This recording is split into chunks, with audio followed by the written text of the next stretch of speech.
And he named me after the guy that he worked for, who, by the way, was white. It set the tone for me to help bridge the gap between the races. America will always look like the content of the character of its people. There have been some dark times in America, but we've always come out of it because we understand American exceptionalism. And it goes like this. If you understand things, we hold these truths to be self-evident. All men are created equal.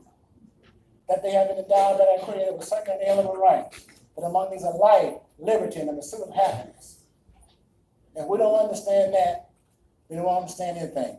It's not going to be done in the White House, it's going to be done in God's house. Yeah. If we don't grab hold of that, it's not going to be fixed until Jesus comes. Right. But you have to stand on the wall until he comes. Mm-hmm. We have all been called to a destiny. We have all been called for a purpose. Our purpose is to build the house of God. Woo! I hear people all the time asking, what is my purpose? And they're trying to define their own purpose. If you go to God, he'll tell you who he is. Come on. And I can prove that to you. I am like Jonah and the fish. Every time I try to run away from what God's called me to, I've been swallowed by that fish. And so we came to Greensboro, North Carolina when I was about 4 or 5 years of age. We lived in a segregated neighborhood. And about 2 years after then, my parents moved to what you would call an integrated neighborhood, where there were 4 houses that was surrounded, where blacks lived, was surrounded by white families. And so I was bused out of that neighborhood to the black neighborhood to go to school there. I never went to an integrated school.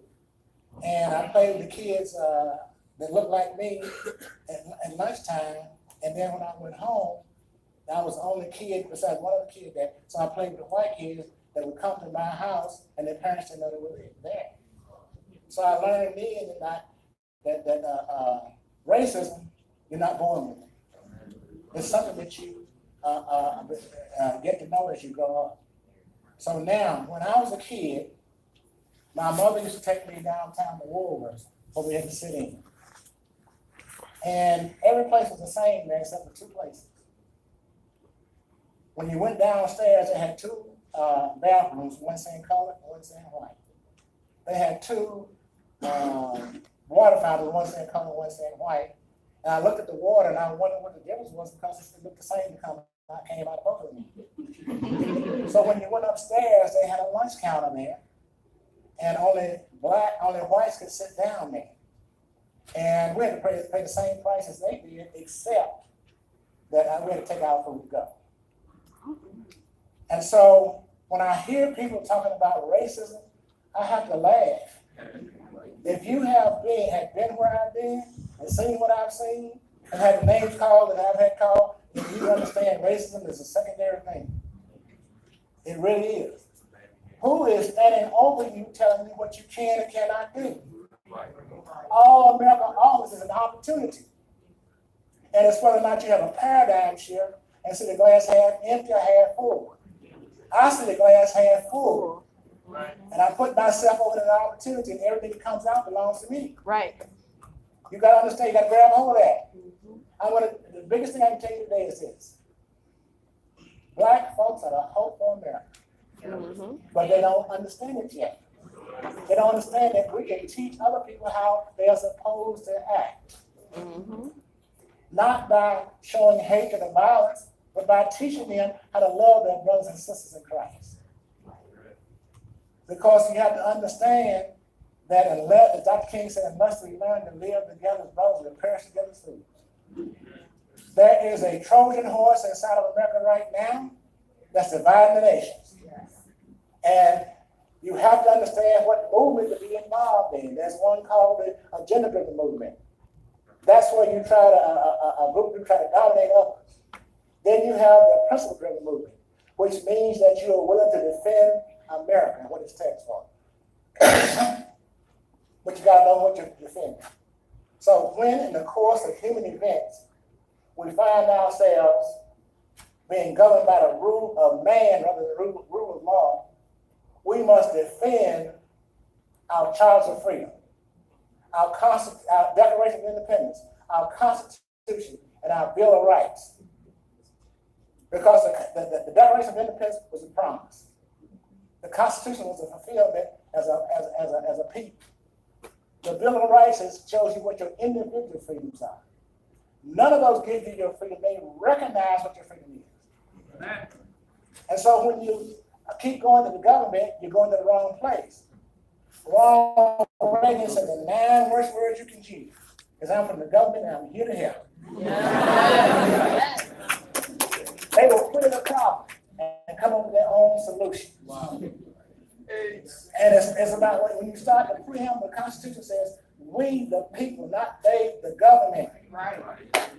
How are we allowing 535 people to tell us what 320 plus million people what they're supposed to do? Mm-hmm. It's because we are allowing it. Yes. I am what you call a constitutional conservative.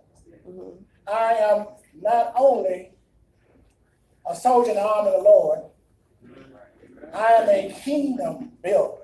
God has told me that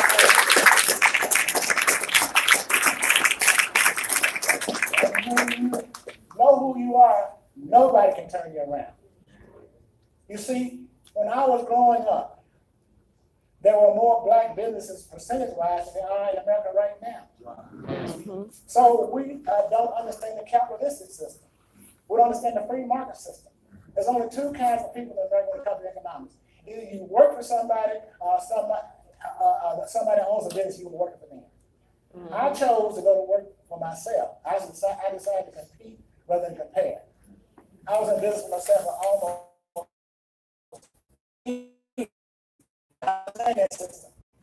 Here's what the challenge is. Integration came along, either consciously or subconsciously.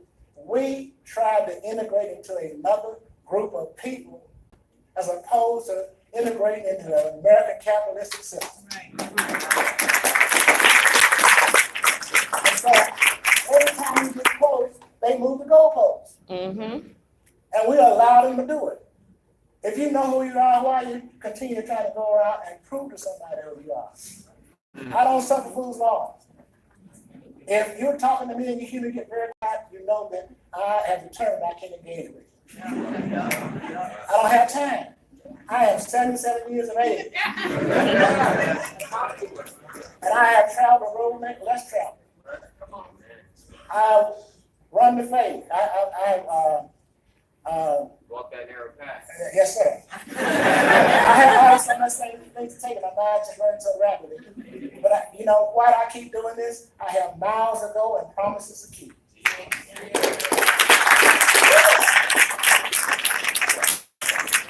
Why would we be like walking shadows? A poor player that walks and stresses out on the stage and then is heard no more. The people that have gone on before me, this is what I see. The lives of great men remind us that we can make our lives sublime, and departing leave behind us footprints in the sands of time. My question to you is, where are your footprints? What are you doing to change the course of history? What are you doing to leave this world better than it was when you came? When I read my Bible, I see Methuselah is the oldest man in the Bible, but I don't see anything he did. So it's not how long you live, it's what you do. That's about mine. As I pass this torch, I ask you to do one thing. What's that? The people that are coming behind you, give them that same torch. But you got to know the history of America. Right. So on February 1st, 1960, a shot was fired that was heard around the world when 4 students walked into Woolworths in downtown Greensboro and sat down at the lunch counter and asked to be served. Now that wasn't anything unusual, or it should not have been, except these 4 students were black. And they sat down with a black code of law known as Jim Crow forbade them to do so. So the question becomes, why did these 4 Moses part the Red Sea of segregation? Why did these 4 Daniels walk into the fiery furnace, walk into the lion's den of racism. Why do these four Hebrews cross the color line and walk over into the line of hatred? Why? I'll tell you why. To tell old Jim Crow to let my people go.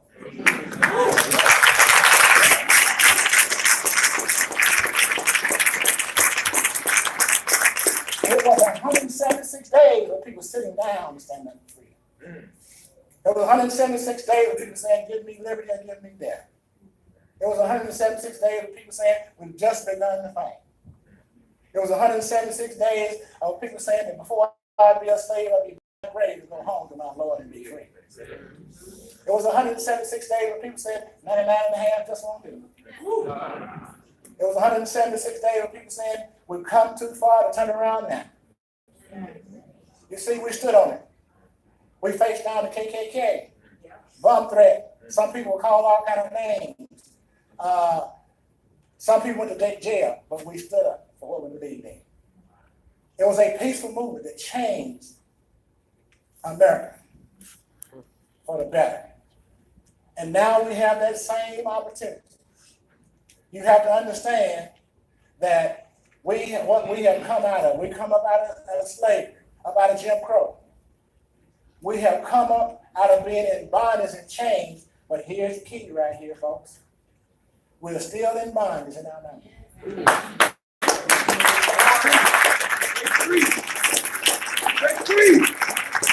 That's the house thing is determined. Because when you cannot step outside of yourself and see what you look like, and you think you're an island unto yourself, and you think people ought to be looking at you like you're somebody great, you lost it all. No man is an island to himself. You must gather people around you to have like minds to begin to change things. I have been in several different movements, not one that I initiated, but God called me and I had the courage to stand up. You see, on February 2nd, when that picture was taken, a guy by the name of Ezel Blair, a guy that I started first grade with all the way to A&T, came to the Woodford Library in Greensboro, North Carolina, A&T, and told me what they had done. And that's how I got involved. And when I walked in Woolworths that day, it was a different kind of situation. You see, defining moments are not that unusual. We all have them. Those moments don't define you. What you do is what defines you. And I had a different perspective from that day forward. When you walk into a place and you don't know if you're coming out in a vertical position in handcuffs, and going to jail, in a prone position, going to the morgue or the hospital, it changes your whole way of thinking. Mm-hmm. See, I was a Democrat before I was a Republican. And why was that? Was because I took the word of what other people said. Mm-hmm. And when I began to look and see what the Republican Party did, it changed my whole dynamic, my whole way of thinking. I remember after I graduated from A&T, that's the first time I was there, I dropped out. And I just come out of the military. After I finished. You have to remember now, my mother and dad had on the third grade education. But my dad was the most brilliant man, and I didn't understand. When he came from South Carolina and came to Greensboro, North Carolina, he never worked for anybody but himself in third grade education. He was a mechanic, and I see the car dealerships in Greensboro bring their cars to him for him to fix those cars. The people on the piece of paper on the wall did not know how to repair. And I was telling him, as I was sitting at the table with him, I said, the Democratic Party this, the Democratic Party that. And he sit there and looked at me. He said, son, you don't know your history. Excuse me. And he said, you don't know what the Republican Party has done. Folks, there's hope for everybody's a Democrat. Because it took me 25 plus years before I heard what he said. Because who was the one that signed off on the 13th Amendment? The 5th Amendment. When women were fighting, that held the women down. Right. You see, right now, if you are a member of the Black Caucus, in the Democratic Party, you are what I call a house slave. Yes.